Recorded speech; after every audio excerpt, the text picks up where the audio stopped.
If we follow Winthrop Street here through Medford, Right. we're looking for South Street. Yeah. But, man, this Thanksgiving traffic is horrible. I know. But GPS says it's just up ahead on the left, so we'll just cross the Mystic River here. Make a left, and it's just there on the right, across from those trees. All right. Well, what are we looking for, Jeff? Ray, this is the Paul Curtis House in Medford, Massachusetts. It's arguably one of the most famous houses in not just New England, but the entire United States. All right, but I can honestly say that I've never heard of it before. And looking at it, I can see it's a nice house. Right. 2 stories with 4 fancy white columns in front and black shutters. Right. But it doesn't look familiar at all. Am I missing something? Though you may not know it by its official name or even by sight, this, Ray, is grandmother's house. Okay, but it's not my grandmother's house. Is it yours? No, but Ray, this is grandmother's house.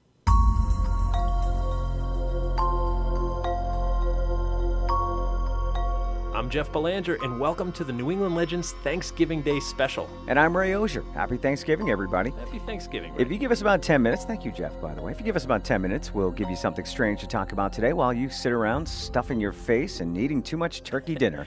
And we're thankful to each and every one of you legendary listeners. If you'd like to give us a Thanksgiving present, how about telling a friend or two about our podcast? There you go. We want to chronicle every legend in New England, one week and one story at a time. And we can only do that with your help. All right, Jeff, this is grandmother's house? Yes, it is, though if we're going to be authentic and historically accurate here... Wait. We always try to be authentic, right? We do. We always want to be authentic. So originally, technically, this was grandfather's house. All right, but that's still not helping me at all. I mean, it seems like a nice neighborhood with plenty of nice homes. What makes this one so special? This will make sense very soon because thankfully, we have an old friend joining us on this adventure. Hey, it's Kelley McCauley. Hey, guys. So she joined us last December, way back in episode 18, when we were once again in Medford, Massachusetts, exploring the scandal around the song Jingle Bells. All right, Kelley, what are you doing in front of this house with your piano?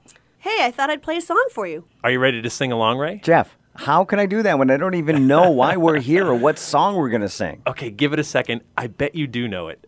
Kelley, if you please.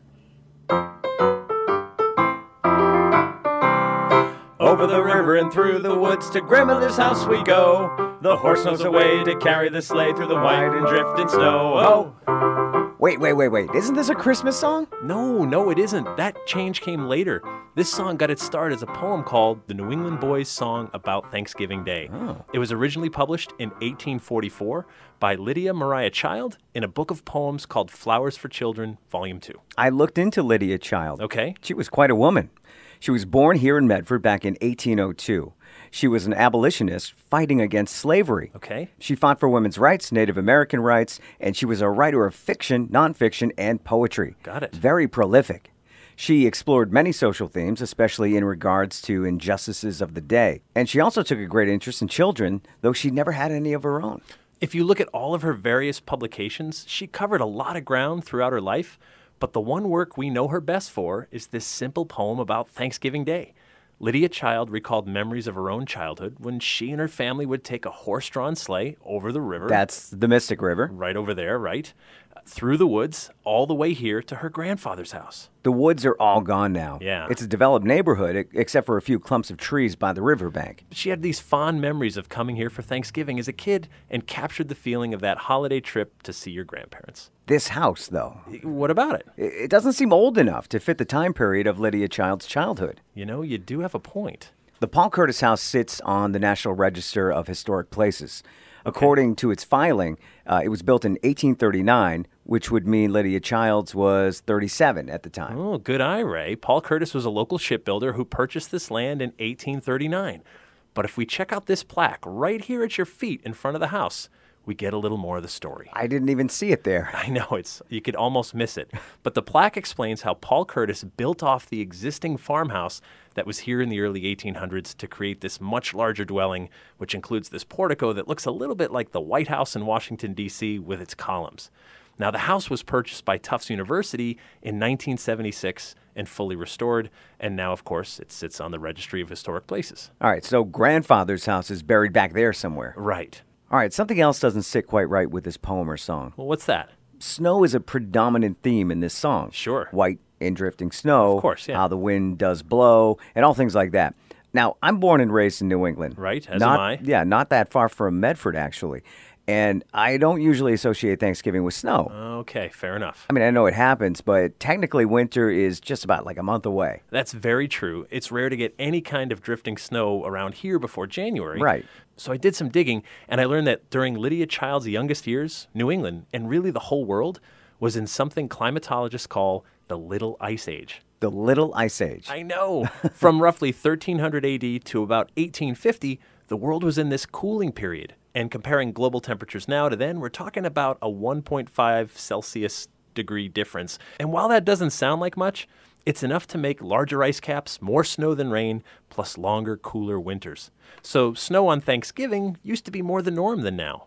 But what I'm curious about is when Lydia Child's poem made the leap from the page and into music. That is indeed a mystery. Yeah. Now, officially, no one knows who wrote the music that goes with the poem. Really? Yeah, but the song first appears around the 1870s. There's at least one person who lays claim to the music portion. Who's that?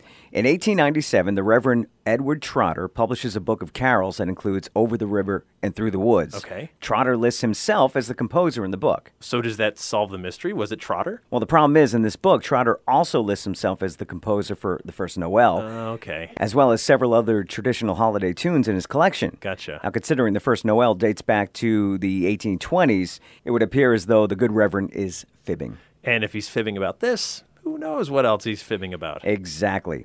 So we may never know who wrote the original music, but we do know that the song has been adopted and changed over time, but only a little bit. Well, how so? Well, the original poem has 12 stanzas, Okay. but the song version typically includes 4 or 6 of them. Right. Now, to be fair, the poem does get repetitive. Every stanza begins with Over the River and Through the Woods. Right. And the poem and song have become part of the American holiday tapestry. Of course, you remember the Charlie Brown Thanksgiving special. Of course. We all saw that. They used the original with Thanksgiving in it, but then Christmas hijacked it more than once.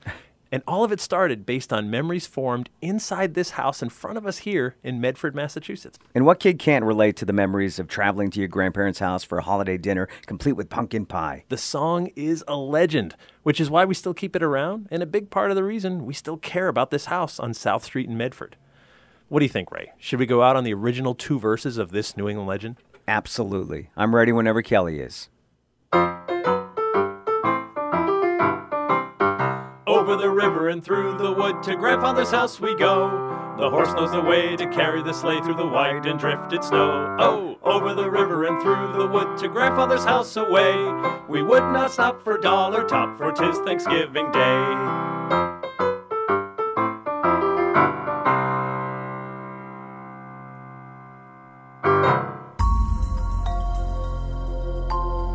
We'd like to wish each and every one of you a happy Thanksgiving, especially our Patreon patrons who help keep this podcast going. Yes, for sure. If you'd like early access to new episodes plus bonus episodes, visit patreon.com/New England Legends. You can also subscribe to our podcast for free on iTunes, Spotify, Stitcher, Google Play, iHeartRadio, or wherever you get your podcasts. We'd love it if you'd post a review for us so others can find the show. Now, if you'd like to see pictures of the Paul Curtis house and the plaque, go to our website at ournewenglandlegends.com and click on episode 66.